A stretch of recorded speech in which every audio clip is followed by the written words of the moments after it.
In 1954, the CIA played a significant role in the coup that overthrew the democratically elected President of Guatemala, Jacobo Árbenz. Here are the key details of the CIA's involvement in the Guatemala coup. Operation PBSUCCESS, the CIA operation to remove Árbenz from power, was codenamed Operation PB Success. It was initiated in response to concerns within the United States government and among American corporations regarding Árbenz's land reform policies and perceived communist influence. Propaganda and psychological warfare. The CIA conducted an extensive campaign of propaganda and psychological warfare to undermine Árbenz's government and gain support for the coup. This included spreading disinformation and utilizing media outlets to create a negative image of Árbenz and his policies. Recruitment and training.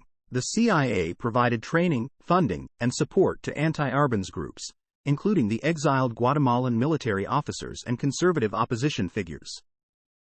The agency worked to unite these factions under a unified command structure. Arming and advising rebels.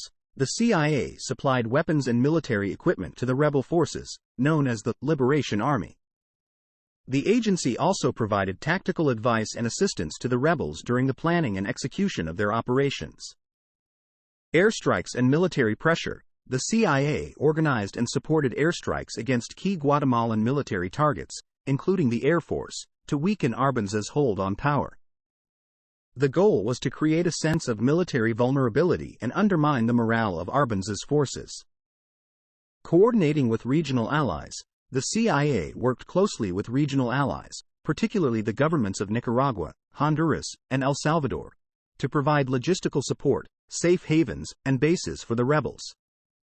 These allies also contributed troops to the operation. The CIA's efforts culminated in the successful overthrow of Árbenz in June 1954. He was replaced by a military junta that ultimately set the stage for several decades of political instability and repressive regimes in Guatemala. The CIA's involvement in the coup has been widely documented, and it remains a significant episode in the agency's history of covert operations in Latin America.